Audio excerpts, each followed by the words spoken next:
minutes for attendees to join into this webinar.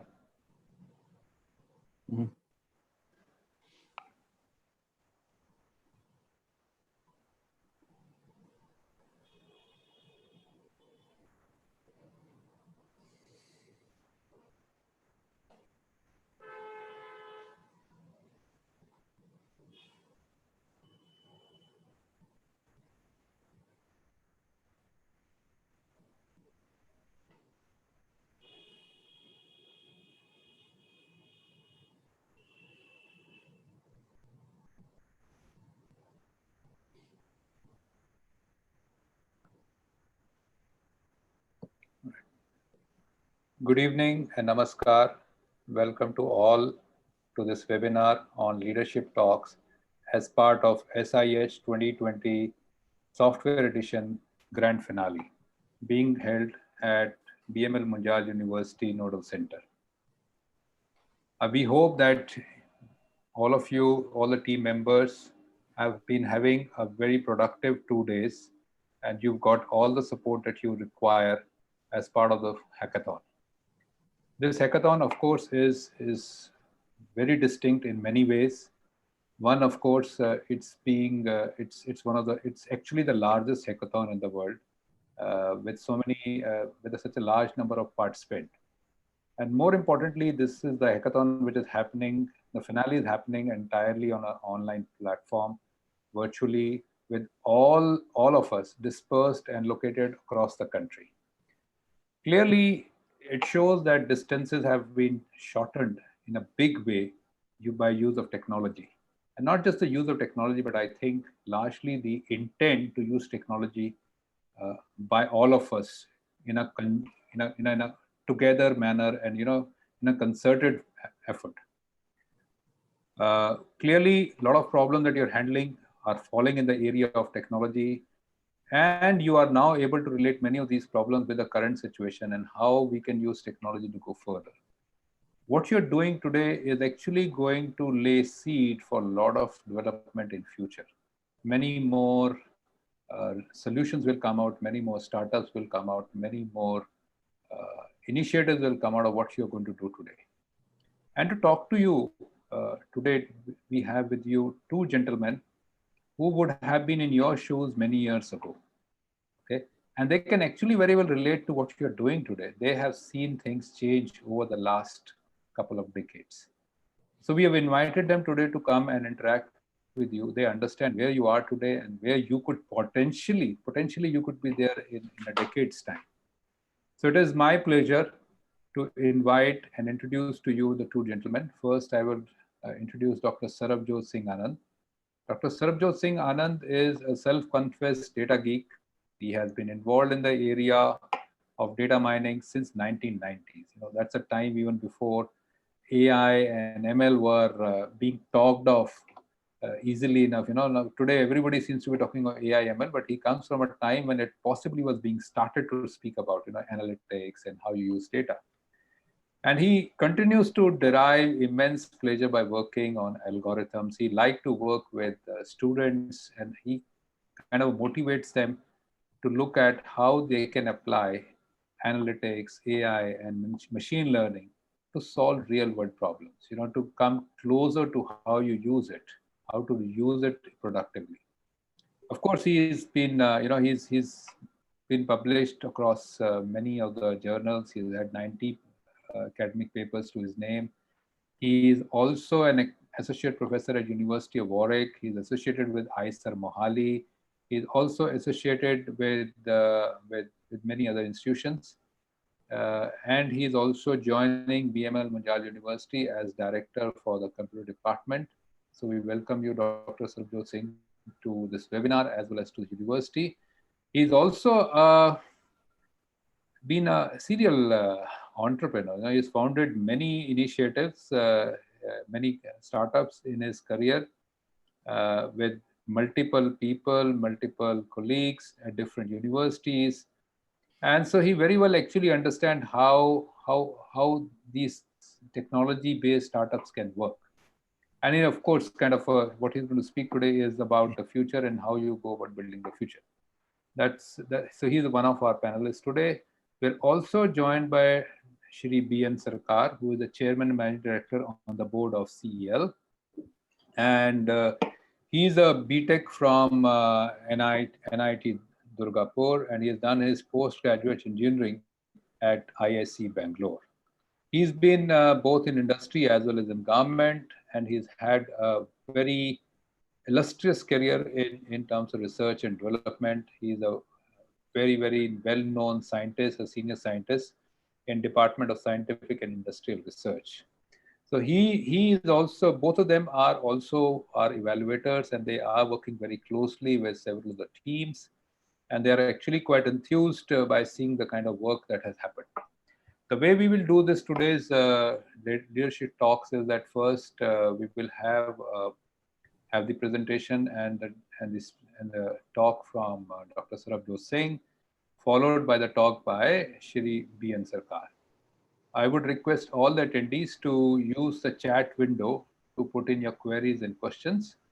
At the end of the talk from each of the gentlemen, we would pick up your questions, some of the select questions, and we will share it with them, and we'll request spend some time answering those questions. So without much further ado, I would hand over the screen to Dr. Sarabjot Singh. Welcome to both Dr. Sarabjot Singh and to Sarkarji. And now, Dr. Sarabjot Singh, may I request you to kind of share your thoughts with the students that we have at this hackathon. Thank you so much, Professor Devinder. And it's a great honor to be sharing the stage with you, sir, Mr. Sarkar. So what I wanted to talk to you about is really what you're already doing, right? Which is building the future of this country and the future of technology. So, unless you have been living in a different planet, I think you would be well aware of the fact that we are living in unprecedented times in terms of technology growth, right? The exponential growth in technology, we are seeing the impact on all of our lives. And of course, central to this is artificial intelligence, which is driving a lot of what is happening in IoT, what's happening from a cybersecurity perspective, and pretty much, fintech and all of these other technologies that are taking center stage today in our lives. And what this has actually resulted in is the fact that, we've got to, as Indians, rethink our 4 stages of our lives, right? So where we talked about in the old Shastras, the fact that you have 4 stages in life: Brahmacharya, which is where you're being a student; Grihastha, where you're actually earning money and not learning that much necessarily; and then Vanprastha, and then Sannyas. I think, for one thing, I don't think any of us are going to retire at the age of 50.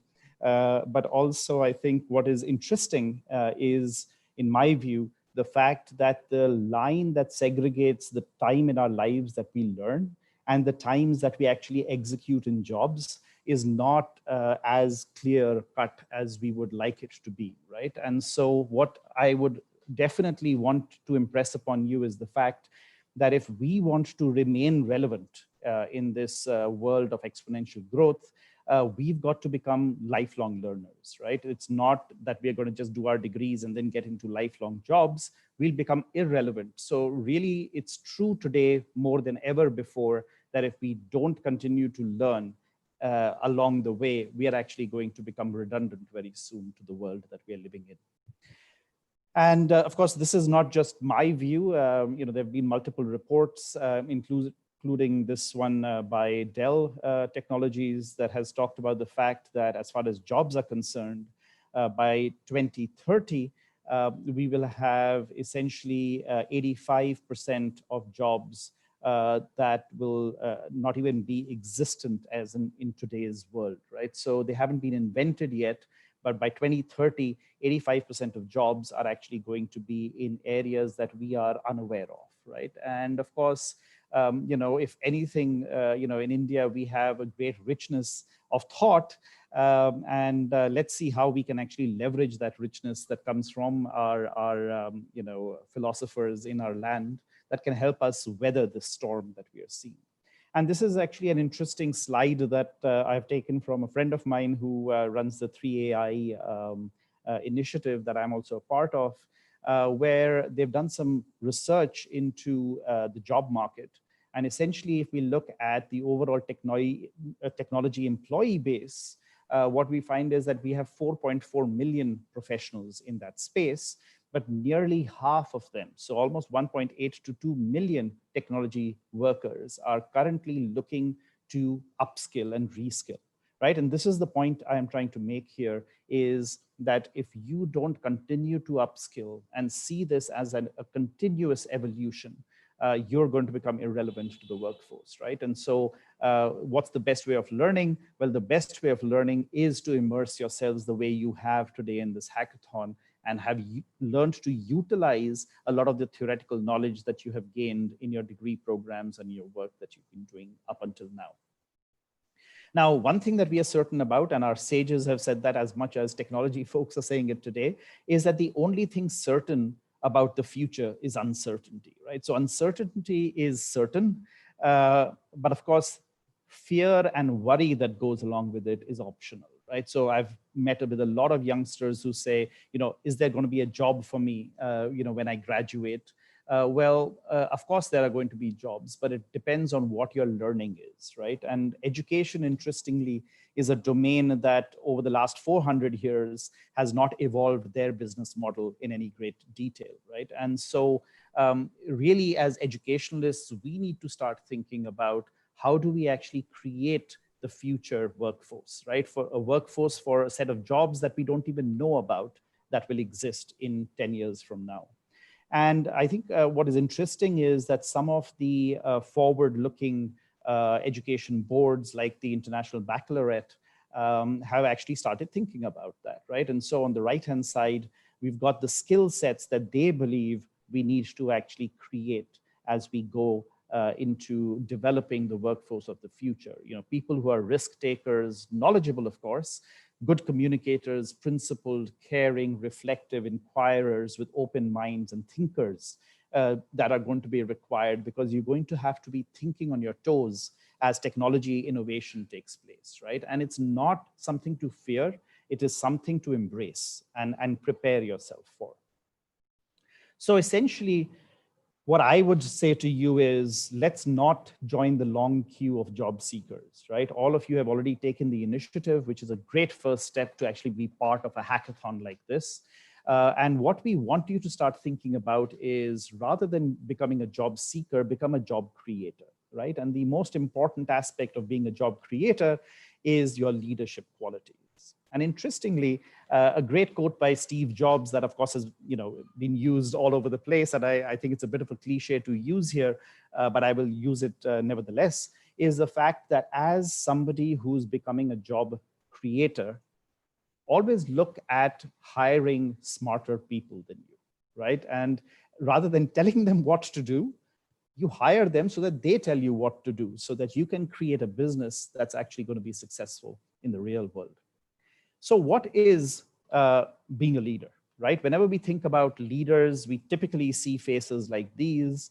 And it's kind of unfortunate that we have all grown up looking at essentially Caucasian faces as leaders, right? When we think about leaders of our own, of course, there is a plethora of leaders, which, of course, in my biased mind, would be much more relevant to our thinking, right? So when we think about leaders, these are the kinds of people that I think of when I think about leaders, right? And so what are the qualities of leaders? Well, the first quality of a leader is that you are a trailblazer, right? And what that means is that if there is a well-trodden path, the first thing you want to do is ignore that and look for alternative paths that actually lead you to success, right? And if we look at some of the examples here, we've got the first woman who actually became a doctor in Western medicine in India, or the youngest person who scaled Mount Everest, and they're Indian, right? So we should be very proud of our heritage there. What are the other qualities? Empowering those you lead, right? So we just saw the quote by Steve Jobs, but of course, if I look into the history that I know of this country, there are great examples. The example that I'm most fond of course, is Guru Gobind Singh, the 10th Sikh Guru, who actually took created the method of baptism, and then took baptism from his own followers, right? To empower them, to tell them that they are no less leaders on their own than he was. There are, clairvoyants, you're change makers. You're going to make the world of the future. So, if you look at the likes of Jamsetji Tata and his vision, where he actually created what is, an enviable empire of business. And the most important thing there was that he did not forget one very, very strong fundamental, where he actually gave 66% of his shareholding of his business to charity, right? And so, we talk about, Bill Gates today and him giving away his wealth. Jamshedji Tata actually built that into the corporate structure of his business, right? And of course, another thing that we are always told to be, as we are young Indians growing up in this country, we are told to be obedient. And really, if you look at it, most leaders are disobedient. So, one thing that I would recommend is definitely go back working on your ability to be disobedient. Great examples of that are Frontier Gandhi, right? Who, despite being a Muslim at the time of the partition, decided that he did not want partition to take place. And he stood fast trying to achieve that, right? And when it was forced upon him, he still stood up and disobeyed the laws of the country that he had been made to adopt, which was Pakistan, and fought against what he disagreed with there, right? Let's look at another example, Bhagat Puran Singh, who actually went up picking up lepers and disobeyed the societal laws that said that you cannot pick up lepers, otherwise you would actually get the disease and you should stay away from them. Another great quality is, of course, communication, right? And if you listen to the likes of the Frontier Gandhi or Azim Premji, their ability to communicate complex ideas to a simple audience that may not understand the complexity of it in a language that they can understand in is very, very important. And of course, like I said, compassion is a very, very important aspect of leadership, right? And, Jamsetji Tata, in my view, is a great, great example of that. So I think one of the things that we have to grow up with, and you as a generation that have not grown up with this idea that, Western values are necessarily better, because you did not go through or see the effects of, us being ruled by a foreign nation, can actually or should actually start looking at leadership ideas from our own great leaders of the past, whether business or otherwise.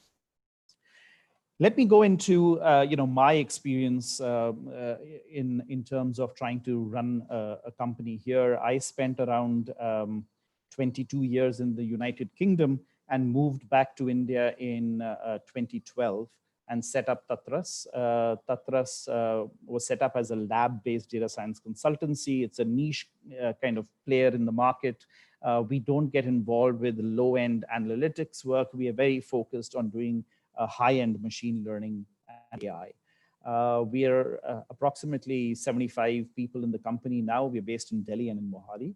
And the kinds of problems that we solve are, for example, a wind farm in Europe was incurring large penalties because they were not able to predict well as to how much power they would generate and push into the grid. Well, we actually built AI algorithms along with a partner in the United Kingdom to actually reduce their error rate and reduce the amount of money they had to pay into the grid because they were not meeting their targets.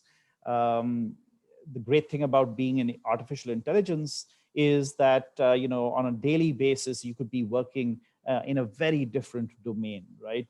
Essentially, there is no part of our lives that have not been impacted by artificial intelligence. And so here's another example where we actually built a bond trading platform for a startup based out of New York. And we actually built some recommendation technology in there to recommend bonds to companies that were trying to buy specific bonds that were not available in the market. We worked in cryptocurrency price prediction and trading, which is again a very complex problem that brings together lots of different data sets.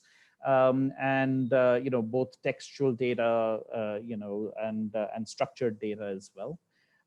We've built for a startup based out of California, a platform where these folks that started up this company in California were linguists that had understood a lot of implicit signals that human salespeople pick up when a potential customer comes into a shop, and they wanted to build those linguistic models into chatbots as well and create not just average sales chatbots, but chatbots that could compete with the best of salespeople. And so we ended up building that platform for them and did some very interesting natural language processing work, further for these customers as well. Another area that I'm very passionate about, because I come from an academic background, is how can we actually leverage today's technologies, the internet, the fact that we have been pushed into the COVID-19 situation, where a lot of challenges are now being faced by educational institutions. Well, I think this is actually one of the best things that's happened to us, right? With COVID-19, we've actually had to start innovating even faster with our thoughts.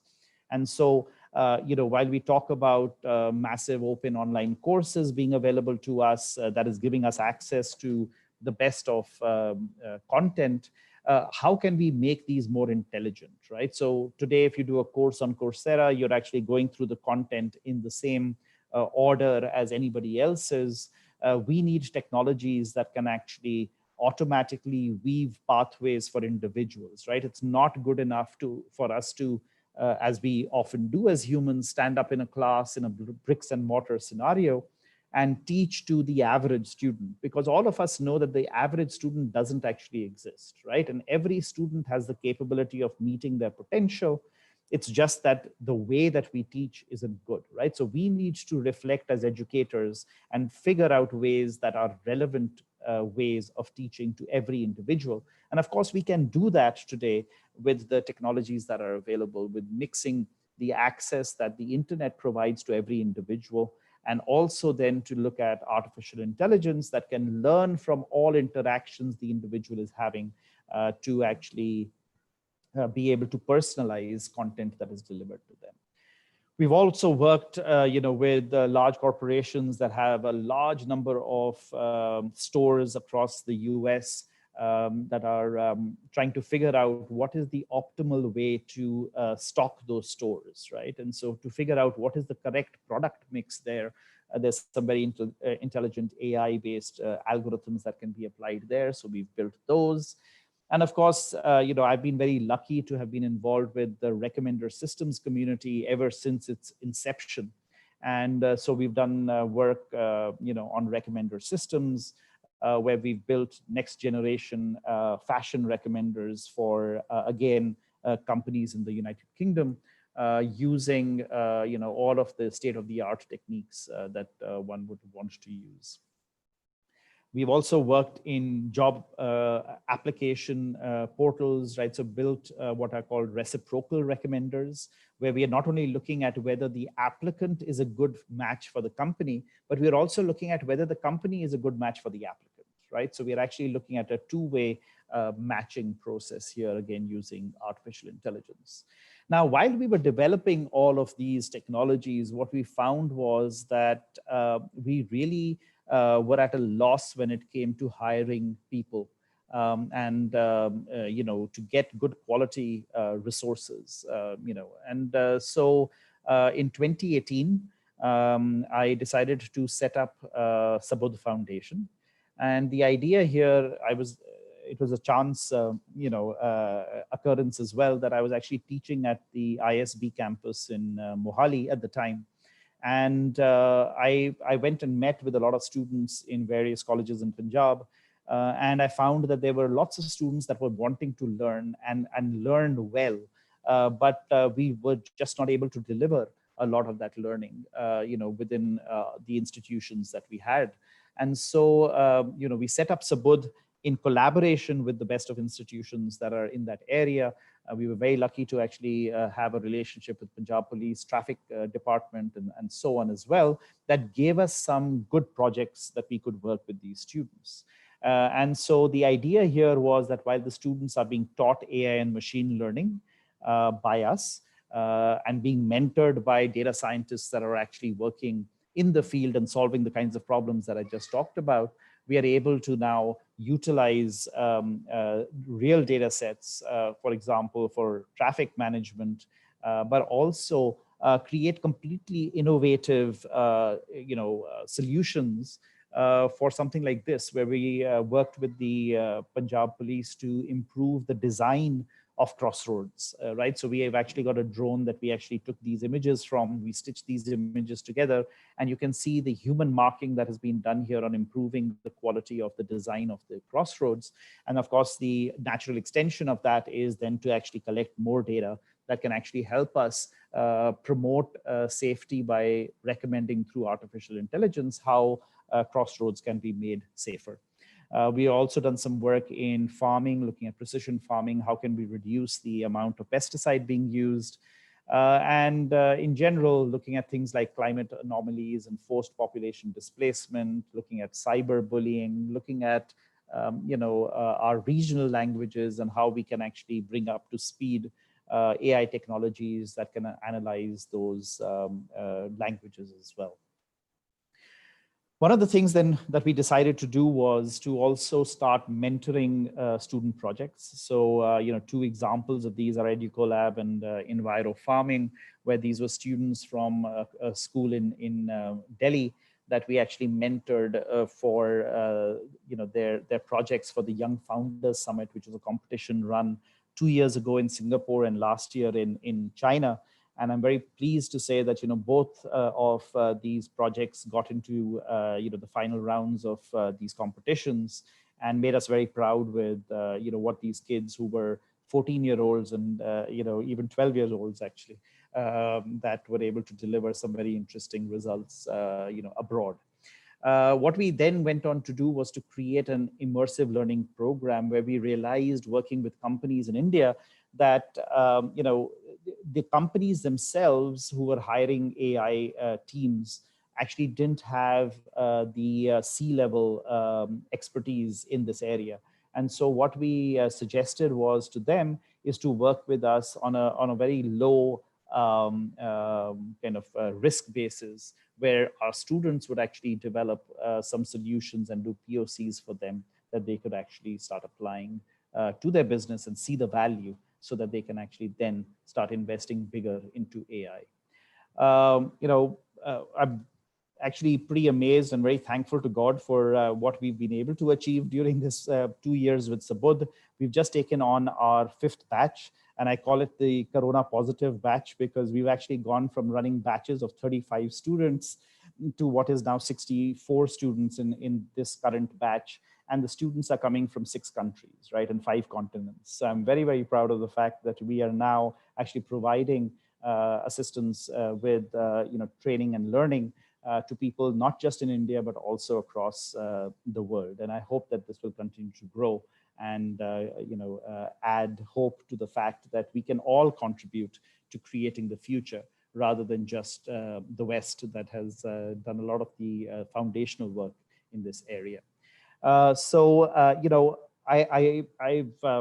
purposely tried to get here quicker so that I can take your questions. One message that I definitely want to leave behind is that, I get a lot of students asking me, are there going to be jobs when I graduate for me, because they're worried about a lot of the hype that's around AI.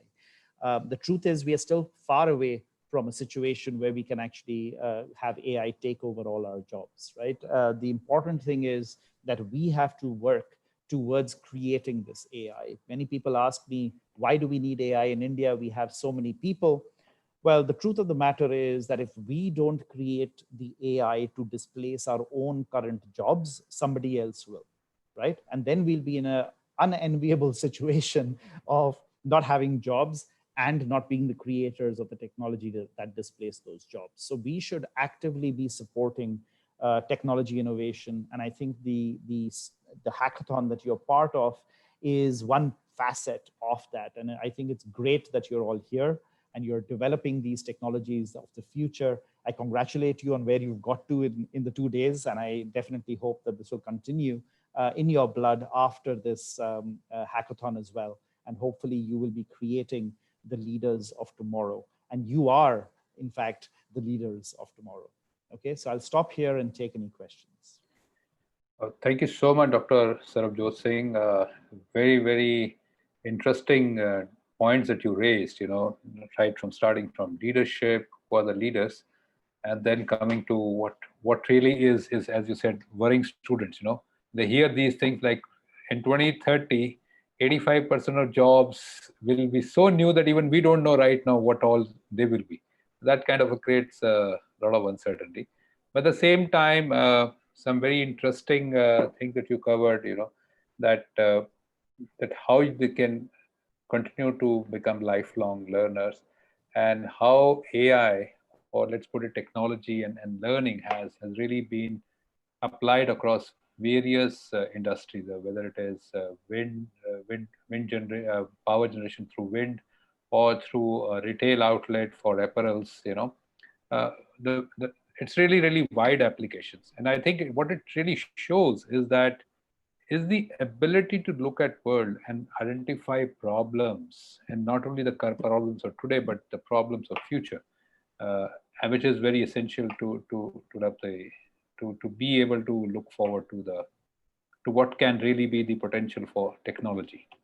And as you spoke about it, what you concluded with is that it's best to run after, develop the technology, the analytics, or whether it is any other technology, and really be at the forefront of it, or else we would not only not have the technology, but we'll also not have the value addition.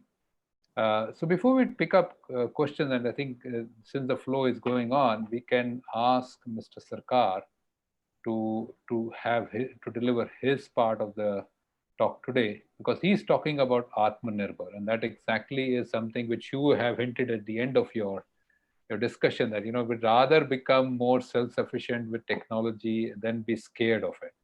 So I would now request Mr. Sarkar to please take over and share his views on Atmanirbhar, and take us forward in that. Thank you so much.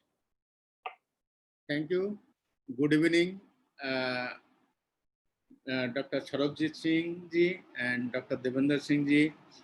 I really impressed with the speech of Dr. Sarabjit Singh, and he has touched upon about the software side.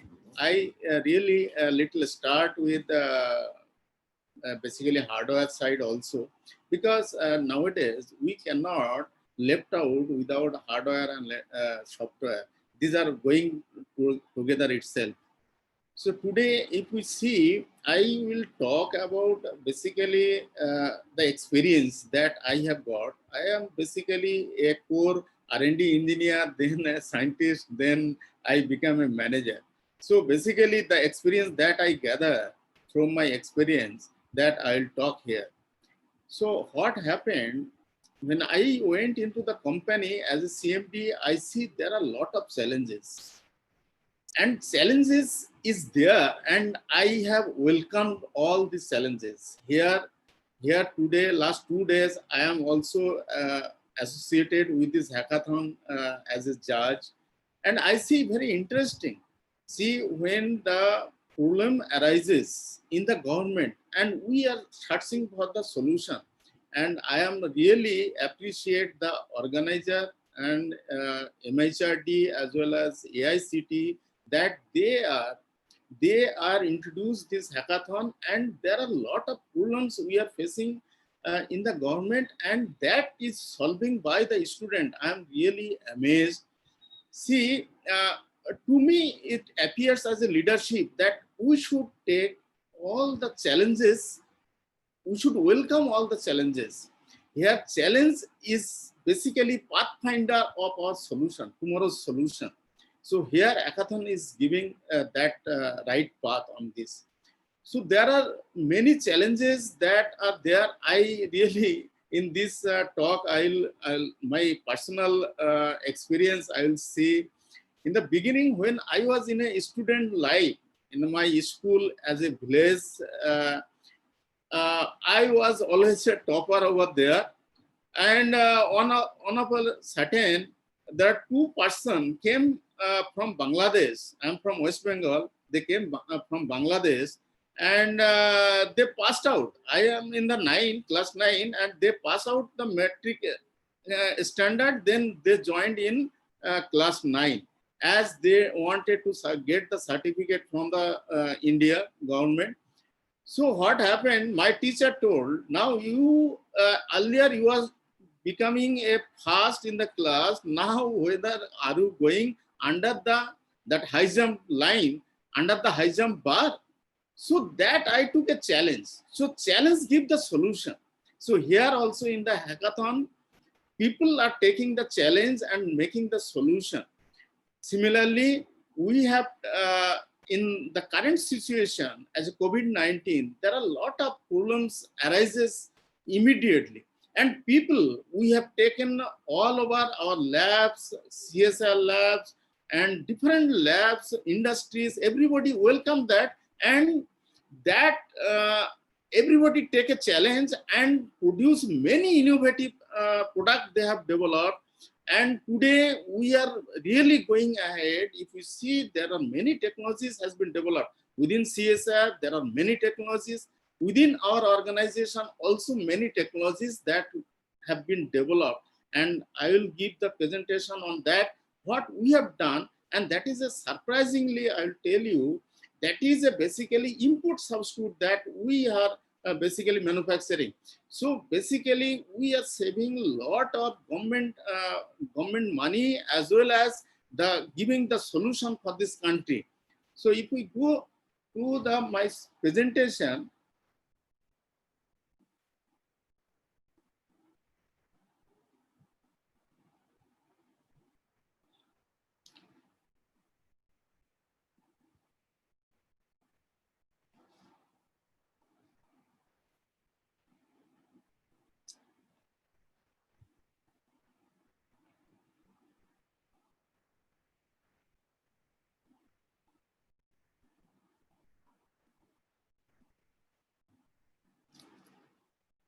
so my company is Central Electronics Limited. It is a public sector enterprises under the Ministry of Science and Technology, Department of Scientific and Industrial Research.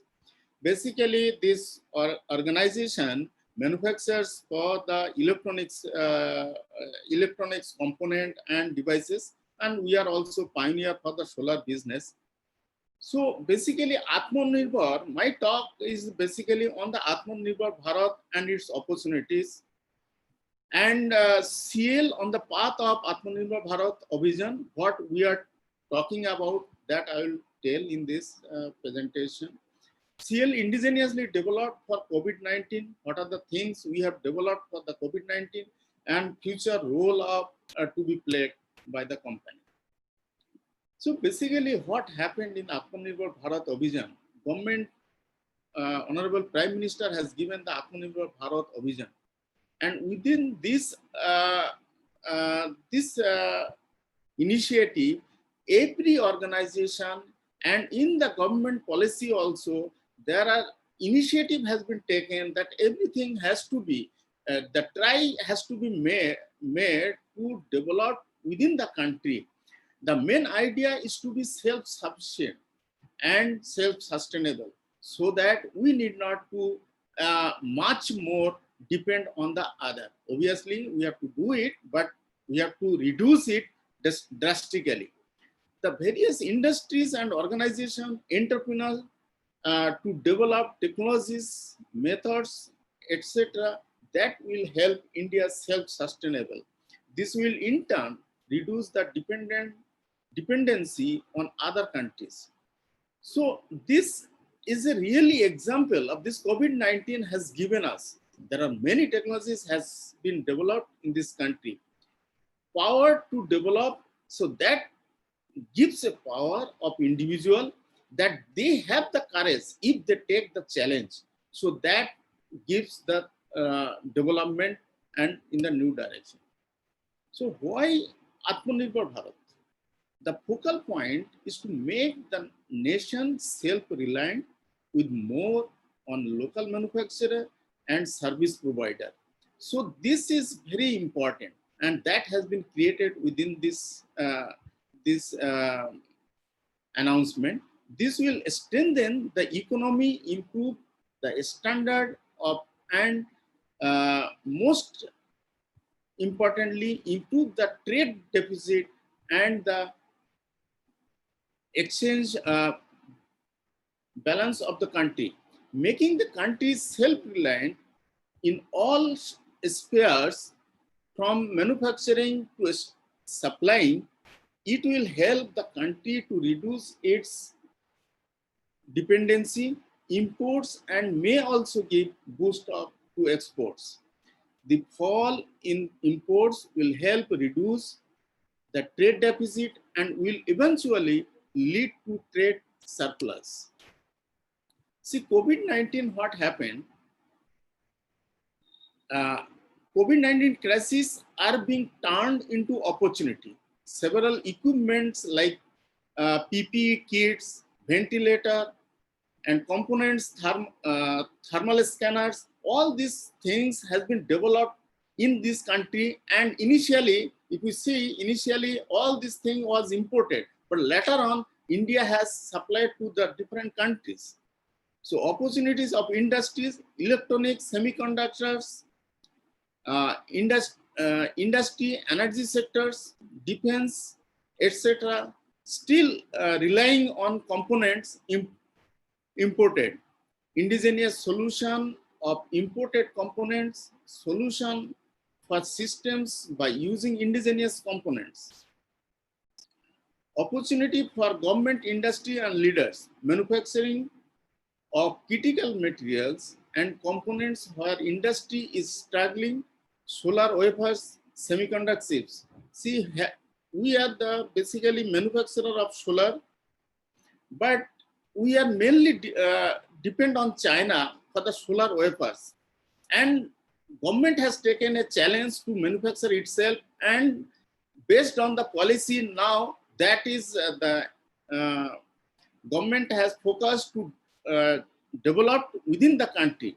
So that thing come up with the situation. So government has taken that challenges that it will be developed within the country.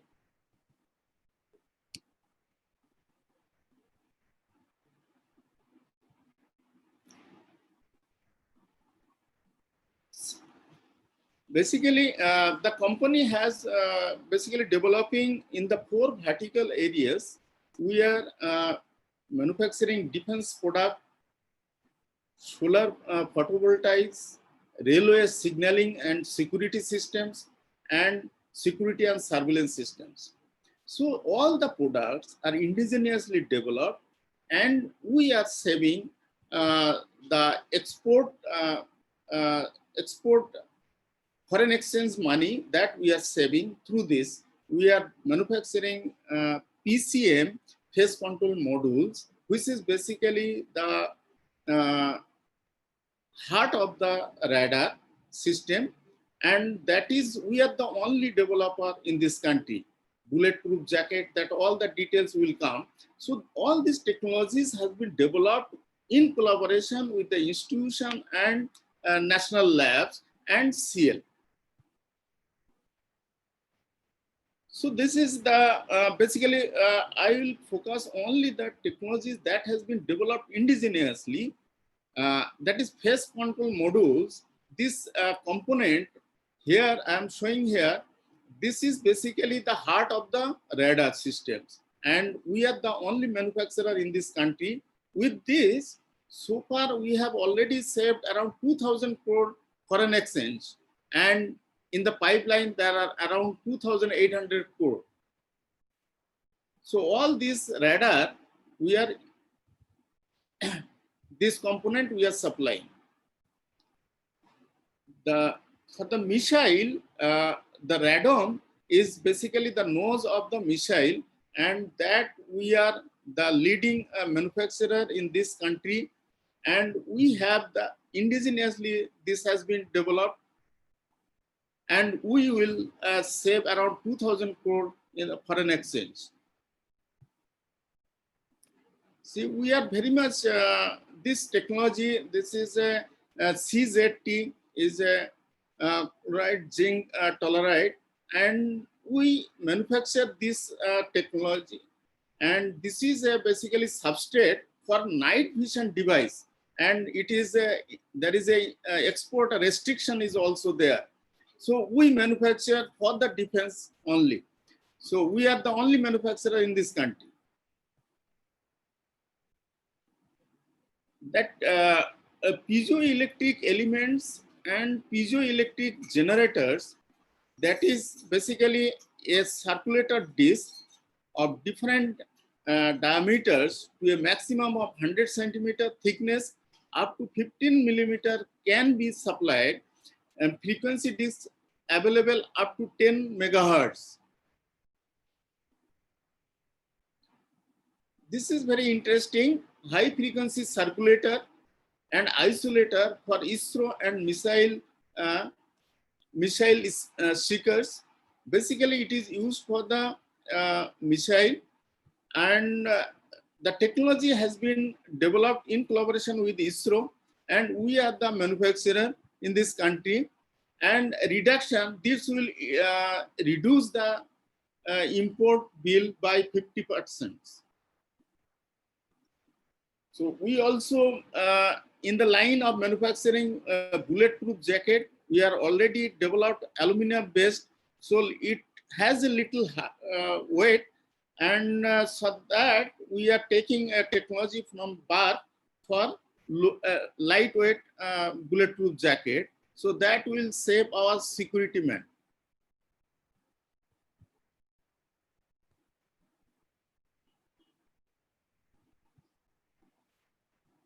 We have also developed indigenously for the security purpose, the border security purpose. Laser fencing is there. Nobody will understand there is anything on this, and it is remotely we will be able to visible that person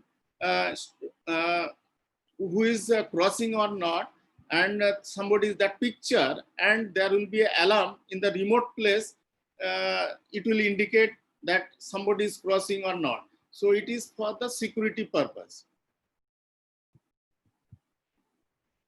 Now, recently we have developed a we have taken a technology from developed by CSR, that is Drishti. Basically, it is a visibility measurement instrument that in the airport it generally it kept, so that the flight landing and takeoff can be identified, and this is the system which is control to safety landing and takeoff. So what we have taken in the COVID-19 time, so we have taken the challenges. See, the ventilator was the essential device for this COVID-19 treatment. And for that, there are some critical component which is imported from China. So that's why we have focused on those components to develop, so that the total ventilator can be developed within the country. So the critical components are critical pressure sensor, oxygen and air flow meter, oxygen sensor, proportionate valve. And piezoceramic element, this is basically is required to manufacture the mask. So the machine is required to manufacture the mask. So for that we have the piezo. So basically here you see that low pressure sensor indicator the pressure in the ventilator circuit has dropped. It helps to protect the lungs from high pressure delivered from the ventilator. So here is the flow meters are used in measuring the volume of gas or oxygen flow in ventilators. CL has designed and developed a working prototype of the same based on piezoelectric technology. We are very much, we have a strength on this piezoelectric technology. the oxygen sensor monitor the oxygen concentration of the gas to be delivered to the patient. We have finalized that design and developing all this oxygen sensor. Proportionate valve are used. This is a proportionate valve. Proportional valve are used to controlling the amount of oxygen gas flow in the inhalator tubes of the ventilator. So we have finalized this design also.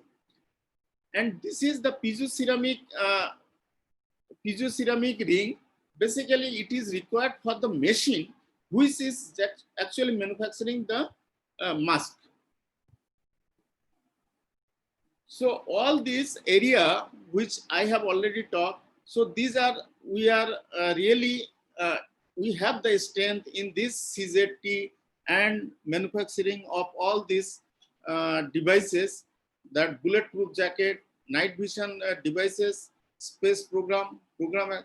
So what I wanted through this program is basically, if we take the challenge that if you welcome the challenge and there is solution, so we have to find out the solution and solution will come out. So that is the target we have to make it. The way in this hackathon program, we have given a problem and the solution is coming up. I am really impressed on this. So thank you very much with this. Thank you, Mr. Sarkar. What you shared is amazing. You know, the kind of work that your organization is doing and replacing so much of a import thing. I think this is exactly what is required to be done, not just by one, but many organizations. And of course, when we build that confidence in ourselves, it encourages our students and also gives them the opportunity to really skill themselves up and to take on the challenges. Thank you so much. We have few queries and then I'll start first with Dr. Sarabjot. Dr. Sarabjot, there's a query which says, Harvard Business Review at some point said, that data science is the hottest job in the 21st century. And that exactly is what we are experiencing. But of course, because something which is said as the hottest job would also get a lot of people running after it. Everybody seems to be running after data science, especially in BTech, clearly. So the question is, what should one do really to stand out in the crowd? I mean, while you are part of many people, what should one do to remain relevant or distinct from the others? So maybe you could throw some light and suggestions to the students on this. Sure. In my view, you should only pursue a job that you're passionate about rather than running after the hottest job. Right. So you really need to get into a better understanding of what it takes to be a data scientist. And, for somebody like me who's been involved in data science and machine learning for almost 30 years now, I think to have this kind of longevity in your job life, it's very important that you understand what you're getting into. So the first thing you need to realize is there are a lot of people out there that are creating their resumes rather than actually creating skills. So the first thing I would recommend is create your skills. The resume will run after you. The jobs will run after you.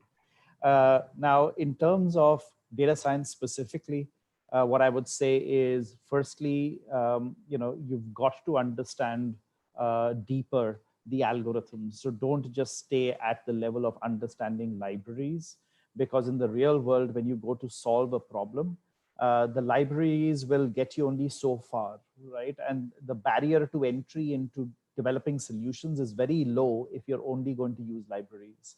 So get into the depth of an understanding of the technology itself, right? So for that, you really need to get into understanding the mathematics, and that means probability theory. It means linear regression, linear algebra. You've got to understand statistics and calculus, right? So you've got to get into those. Now, to stand out, it's not enough to just know the theory and to just know, the software languages. So you must know how to apply that to solve the problems that exist in society today or in the business world today. So, there's a lot of talk even now about auto ML, which will actually replace data scientists. I think that is completely unfounded. To be a good data scientist, you need to be a good problem solver.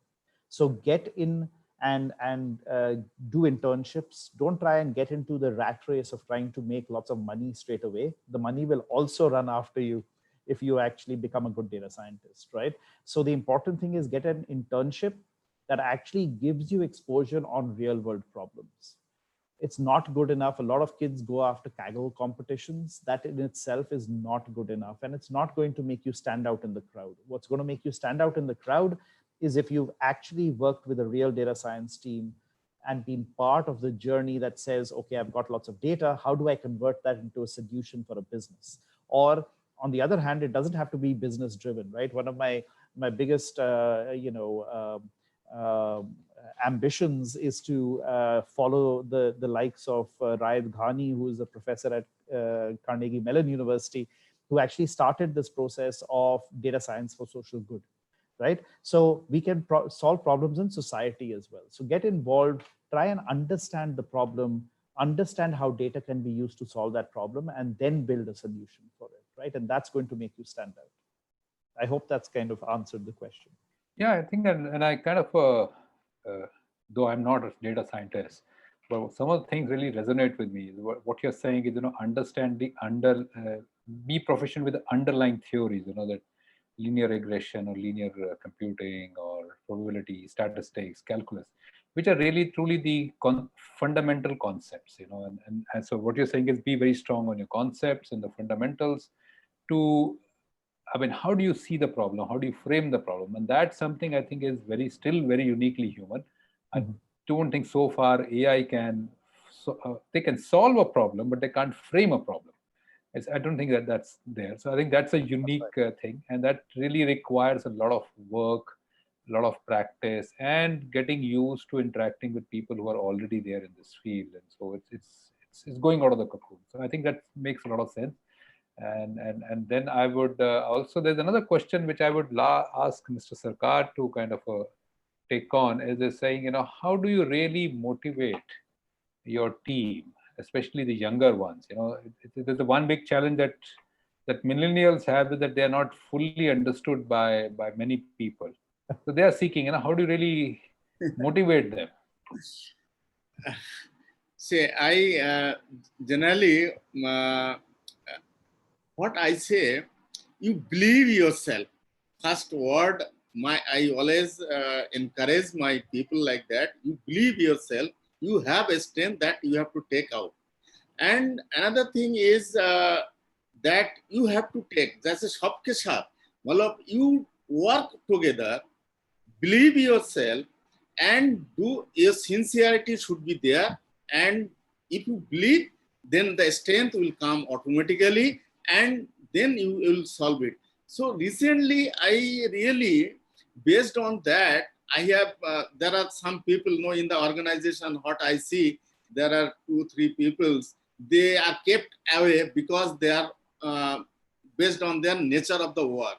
So when I joined there, I took them, I encouraged them, and they are really giving the performance is enormous.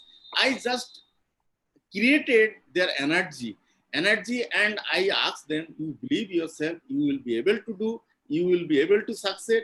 And I have, in the background, I have given them support so that they have giving the success. So really, in my company nowadays is really growing, and people are also happy.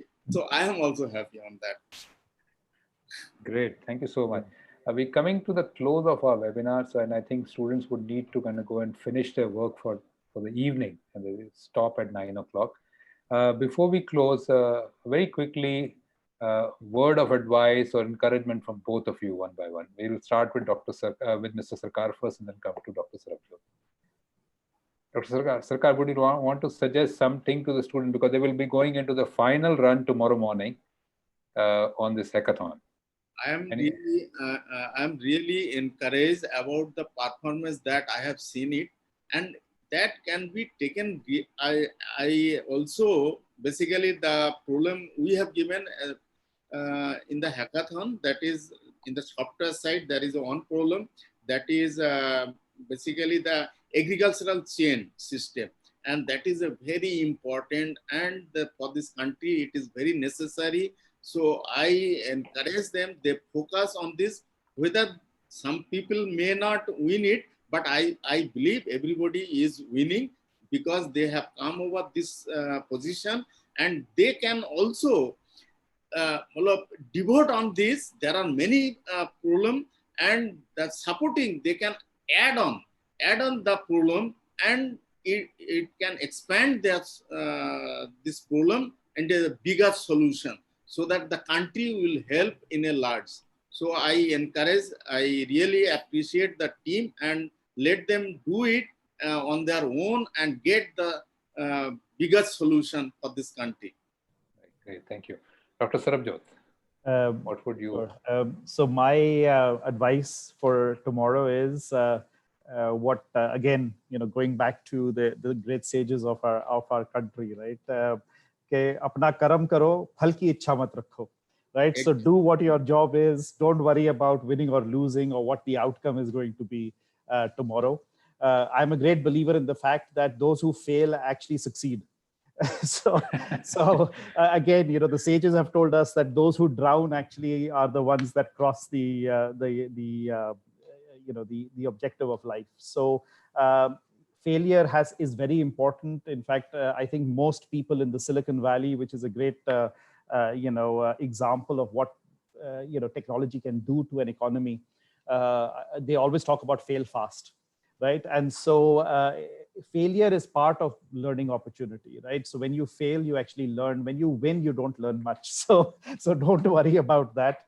Work hard and just enjoy the ride. All right. Thank you so much to both of you. I say one word. Say I can recall the Sachin Tendulkar's word, that you enjoy on your work. Don't wait for the result.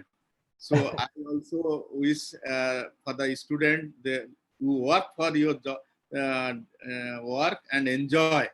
Don't wait for the result, and result will come automatically. Right. Thank you so much to both of you, to Dr. Sarabjot Singh and to Mr. B.N. Sarkar, for joining us on this leadership talk and addressing the participants on the grand finale of SIH2020 being held at Nodal Center at BML Punjab University. We thank you so much, and we look forward to you interacting with students tomorrow as well and giving them further advice. And we wish all the best to the teams which are participating. And as we've been saying, it's not so much as winning the hackathon as much as winning your own doubts and going forward and coming up with solutions. And that's really what life is all about. And we wish you all the best as you go along, and enjoy the final day. And we look forward to seeing you all tomorrow morning. Thank you so much. Thank you, Ji. Thank you. Namaskar.